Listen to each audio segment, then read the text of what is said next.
Hi, I'm here today with Lyle Wildes. Good morning. Good morning, John. Good to have you here. Thank you. It's good to be here.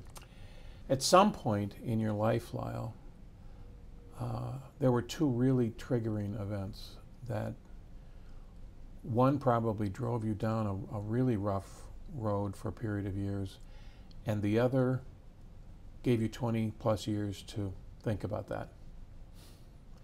You want to talk about that, please?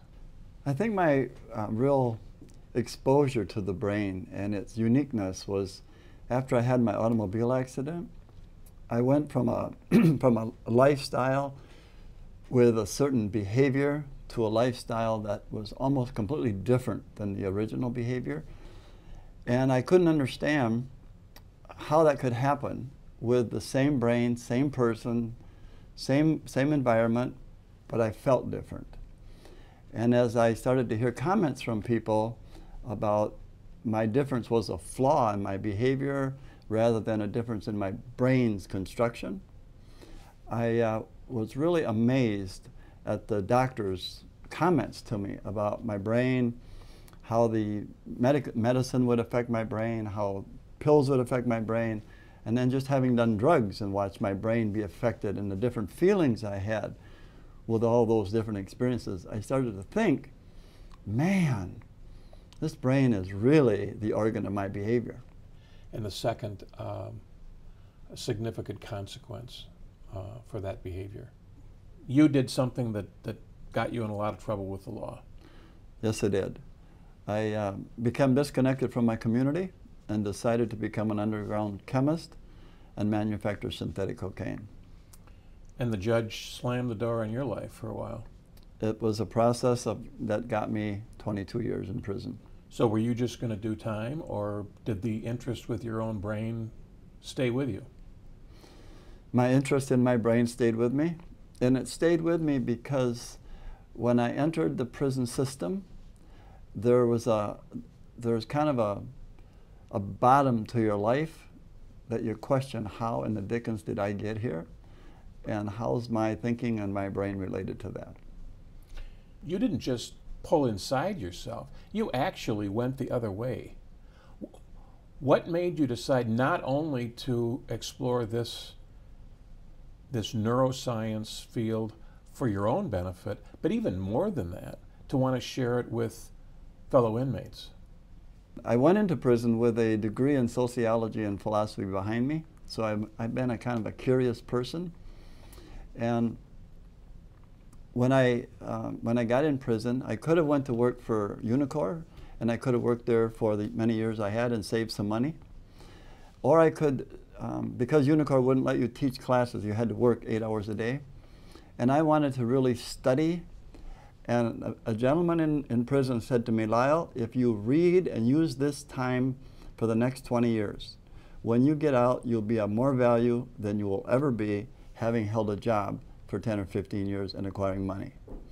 So it was at that point when I made a choice between just letting my time exist and expire, or using my time and developing myself and my brain, because I knew that I had to think differently to be a leader and to be someone who would affect the culture on the prison compound. As I was teaching the class, I started to teach the class, I could see people were really hungry for answers to their lives about the brain and about their behavior.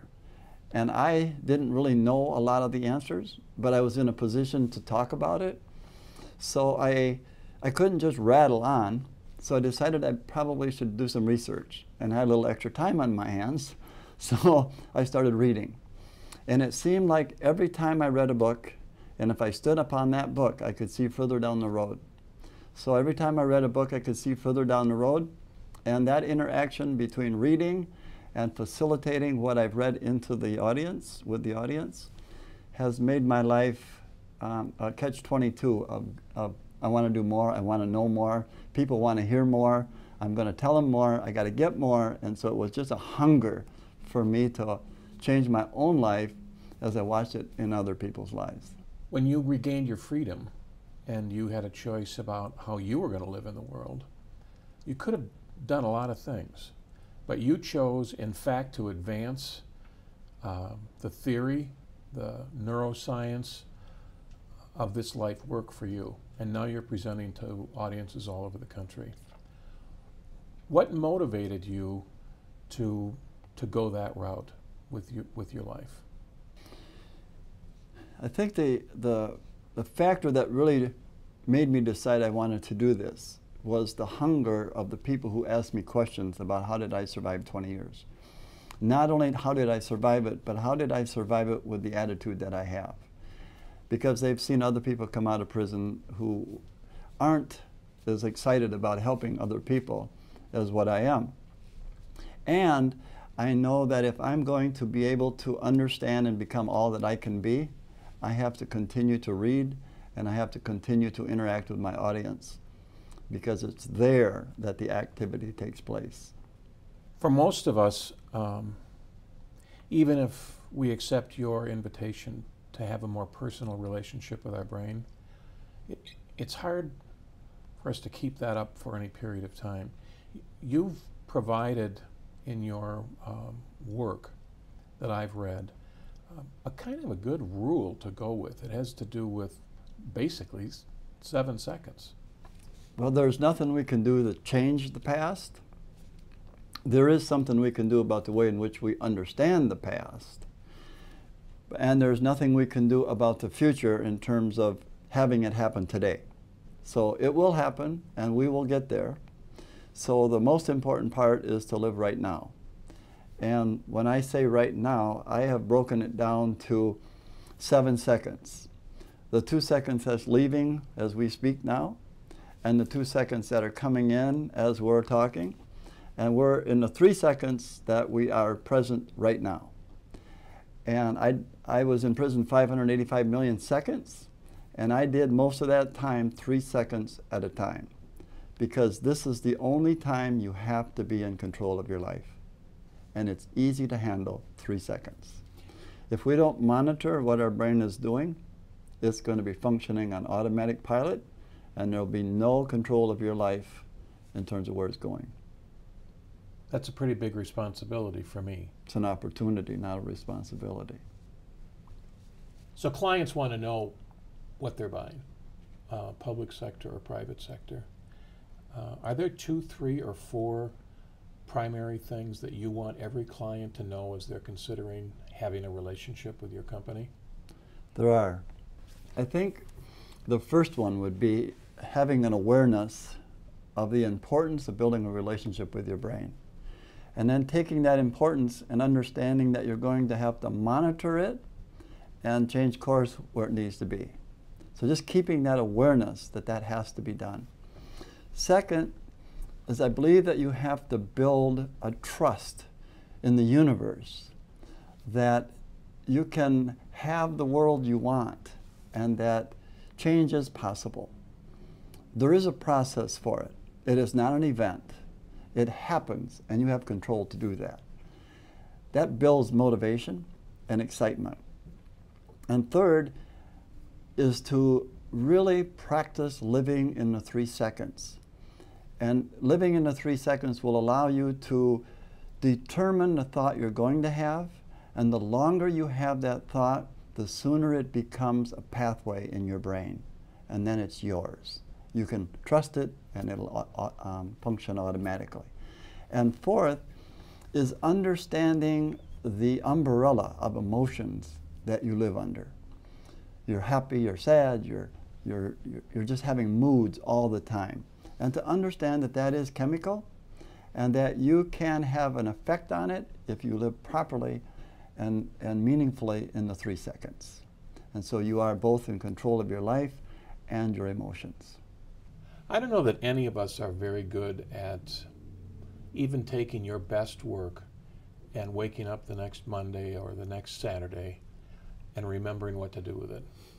I can be helped often if I know that I can go to get a reminder, or if I can leave your session with something that allows me to take a bit of Lyle with me.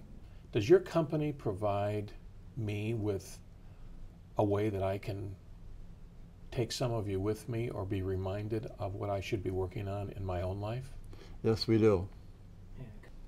I know that the brain defaults back to its normal way, and you'll forget about my speech unless you have some way of being notified internally or externally that you have to rethink this because your brain has now defaulted. People are going to have a way, if there's hundreds of them, if there's 1,000 of them, each person can come into my website and be reminded of the content that we talked about and reminded of the importance of staying in those 3 seconds. You worked with a whole county of public service employees. I have. And it was over many months. Yes. It seems to me that you talked about actually a pocket guide, something that would fit in your pocket. Yes. What was that? It was a pocket guide that explained their mission statement, that actually stated their mission statement and their core values. And then each page was a description of what that core value meant. And it was in their pocket because like a month later, after we had identified the core values, some 25 people were in a meeting and they could only remember 3 of them. And so they said, we need something to keep us on top of this. And I think that's really important to think about, because if the brain isn't given a repetition, it will go back to its old habits of what it's been doing. And for a company to change its culture, it really has to have a way for that culture to be reminded, and ways to learn it, ways to act it, to think it, and then even the corporation starts to form the habits of functioning that way. For some reason, I think, Lyle, probably because I'm close to your age, that maybe with a lot of life experience, I might be more receptive to what you have to say about the relationship I have with my own brain. Is that true when you work with young people? It seems that the young people hear it better than some of us who have many years behind us that have such a deeply built-in pathways of the brain that it's much harder to change. Younger people seem to be more searching, and their brain seems to be has more plasticity to it in terms of curiosity. Okay. Most clients, whether in the public sector or the private sector, have to have something to go on when they're going to make when they're going to make a decision internally about whether or not to work with you and your company. Does brain work individually really result in my wanting to be better at what I do every day? Is that the best way to get at customer service? Yes, if a corporation has its core values, and those core values are in harmony with the individual core values, and then that's understood in how that would manifest out to customer service, the employee will need to think about, concentrate on, practice, and use the language in their head as well as out their mouth to build that so that it becomes a new way of being in the world. I'd like to thank you, Lyle, for sharing a lot of honesty and your life work with us today. And I'd like to extend on your behalf to those audiences that haven't met you yet, don't miss this opportunity. Go ahead and open the door.